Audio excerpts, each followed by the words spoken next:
रूह से जुड़े रिश्तों पर फरिश्तों के पहरे होते हैं, कोशिश कर लो तोड़ने की, ये और भी गहरे होते हैं। देश विदेश में बैठे सभी दर्शकों को मेरा प्यार भरा नमस्कार। मैं हूं मोहित कमल श्रीमाली और आप सभी का तहे दिल से स्वागत करता हूं आपके अपने चैनल में और चैत्र नवरात्रि से जुड़ी जानकारी से भरे इस एपिसोड में। आप सभी को हिंदू नव वर्ष की हार्दिक शुभकामनाएं भी देना चाहूंगा और चैत्र नवरात्रि के बारे में जानकारी इस एपिसोड में जितनी हो सकती है उतनी देने की कोशिश करूंगा। जैसे कि आप जानते हैं कि साल में 4 बार नवरात्रि आती है। आषाढ़ और माघ में आने वाले नवरात्र जो हैं उन्हें गुप्त नवरात्र कहा जाता है, जबकि चैत्र और अश्विन प्रगट नवरात्रि होती हैं। अब नवरात्रि का मतलब क्या है? 9 रातें। और चैत्र नवरात्रि हिंदुओं के प्रमुख त्योहारों में से एक मानी जाती है। चैत्र नवरात्रि में हिंदू नववर्ष भी शुरू होता है, जबकि शारदीय नवरात्रि पर बुराई पर अच्छाई की जीत का प्रतीक माना जाता है। अब इस वर्ष चैत्र नवरात्रि कब से शुरू हो रही है? 8 तारीख या 9 तारीख? इसको लेकर के कंफ्यूजन सबसे पहले दूर करते हैं। तो चैत्र नवरात्रि 2024 में 9 अप्रैल यानी कि मंगलवार से शुरू हो रही है, प्रारंभ हो रही है। और प्रत्येक दिन मां दुर्गा के 9 स्वरूपों की बारी बारी से विधि पूर्वक आराधना की जाएगी। अष्टमी के दिन कन्या पूजन का विधान है और वहीं चैत्र नवरात्रि की महानवमी को रामनवमी के नाम से भी जाना जाता है। तो अब इस दिन भगवान श्री राम का जन्म हुआ था, यह मान्यता है। भारतीय शास्त्र अनुसार नवरात्रि पूजन और कलश स्थापना चैत्र शुक्ल प्रतिपदा के दिन सूर्योदय से 1/3 भाग यानी कि 10 घटी बीत जाने के बाद में की जाती है। इसी को लेकर के सबसे ज्यादा कंफ्यूजन था कि 8 तारीख को की जाएगी कि 9 तारीख को। अब शुभ मुहूर्त में किया जाता है तो रात के समय और अमावस्या के दिन घट स्थापना को वर्जित माना जाता है।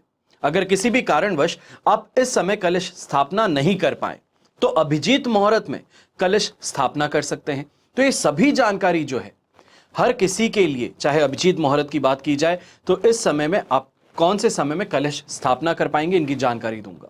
वैदिक ज्योतिष शास्त्र के अनुसार नवरात्रि स्थापना पूजन द्विस्वभाव लग्न में करना शुभ माना जाता है। तो द्विस्वभाव लग्न कौन से हैं? मिथुन, कन्या, धनु और मीन। अब इसी लग्न में पूजा प्रारंभ करनी चाहिए। तो चैत्र माह की प्रतिपदा तिथि शुरू जो हो रही है वो 8 अप्रैल 2024 को रात में 11:50 पर होगी। साथ ही इसका समापन जो है वो 9 अप्रैल को रात को 8:30 पर होगा। ऐसे में उदय तिथि अनुसार चैत्र माह आरंभ जो है वो 9 अप्रैल को मंगलवार के दिन से होगा। मां दुर्गा का वाहन क्या होगा ये इस बात पर निर्भर करता है कि नवरात्रि की शुरुआत किस दिन से हो रही है। और इस साल नवरात्रि जो है इसकी शुरुआत 9 अप्रैल मंगलवार को हो रही है, इसलिए इस बार मां दुर्गा का वाहन अश्व यानी कि घोड़ा होगा। अब मां दुर्गा का घोड़े पर सवार होना यह शुभ नहीं माना जाता। माता का घोड़े पर सवार होकर आना आपदा का संकेत देता है। अब आपको बता रहा हूं कलश स्थापना का समय, शुभ मुहूर्त क्या है। तो इस प्रकार से हैं, आपको साइड स्क्रीन पे भी मैं दिखाने की कोशिश करूंगा, तो वहीं पे आपको बता भी रहा हूं। तो सबसे पहले सुबह 6:11 से सुबह 10:23 तक 9 अप्रैल 2024 को यह सबसे पहले आपको घट स्थापना मुहूर्त मिला। दूसरा अभिजीत मुहूर्त है जो दोपहर में 12:03 से लेकर के 12:54 तक रहेगा।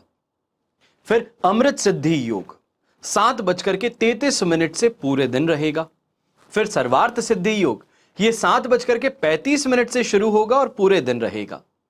और वहीं प्रतिपदा तिथि पर आपको साथ मिलेगा रेवती नक्षत्र का भी और अश्विन नक्षत्र का जो 7:32 के पश्चात आपको मिलने वाला है।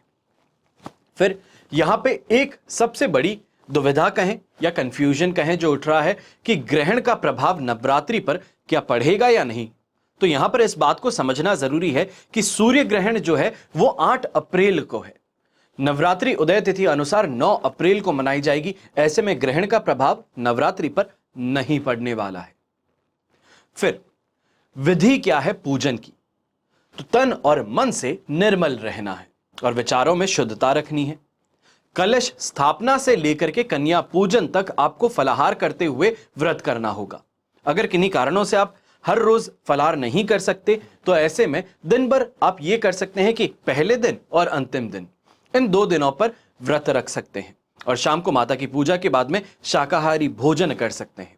ऐसे समय में ध्यान रखिएगा कि 9 तारीख से लेकर के 17 तारीख तक ये जो समय काल है, इसमें शराब या ये कहा जाए किसी भी तरीके से तामसिक भोजन का आप यहां उपयोग नहीं करेंगे या सेवन नहीं करेंगे।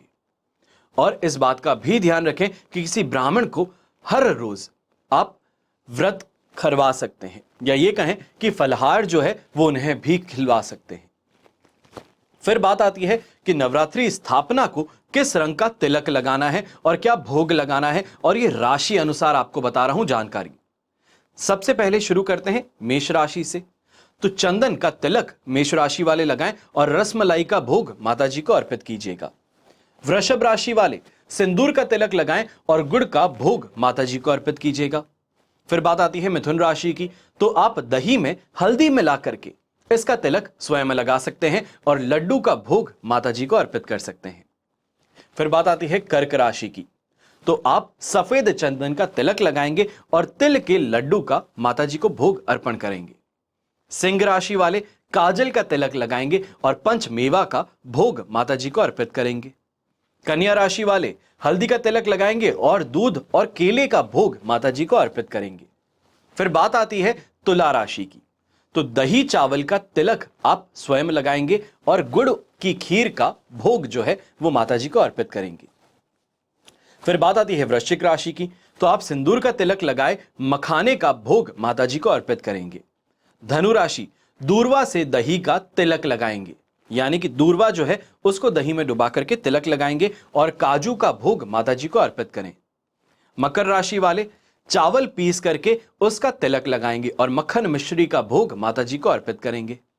कुंभ राशि वाले सिंदूर का तिलक लगाए, शहद का भोग माताजी को अर्पित करें। और अंतिम में मीन राशि दही में हल्दी मिला करके आप स्वयं तिलक लगाएं और बताशे का भोग माताजी को अर्पित कीजिएगा। आशा करता हूं कि ये चैत्र नवरात्र आपके लिए खुशियों का घोतक हो, आपके जीवन में अनेकों खुशियां आए, जो आपकी मनोकामनाएं है वो माताजी पूर्ण अवश्य करें। हमेशा कोशिश यही करता हूं कि आपके लिए जानकारी लेकर के आ सकूं, ताकि ये जो चीजें लोग भूलते चले जा रहे हैं या फिर ये कहें कि नई पीढ़ी जो है वो इन बातों को ध्यान में नहीं ला पाती, इनको कोई बता नहीं पाता, तो उसमें ये चैनल एक सहायक सिद्ध हो, उन तक ये जानकारी पहुंचाने में सहायक सिद्ध हो। आशा यही करता हूं कि आपको आज का ये एपिसोड पसंद आया होगा। जो आपके कंफ्यूजन्स थे, सबसे पहले माताजी की सवारी को लेकर के, ग्रहण के साये को लेकर के, कलश स्थापना के मुहूर्त को लेकर के, ये सभी चीजें अब क्लियर हो गई होंगी। और ऐसे में अब सही समय पर आप भी अपने घर में कलश स्थापना कर पाएंगे। हमेशा की तरह प्रार्थना आप सभी के लिए यही करूंगा कि आपका और हमारा परिवार सदैव सुखी रहे, संपन्न रहे और सुरक्षित रहे। घर में बड़े बुजुर्गों का साथ और आशीर्वाद ऐसे ही हमेशा हमारे साथ में बना रहे। जय श्री राम एवं जय हिंद।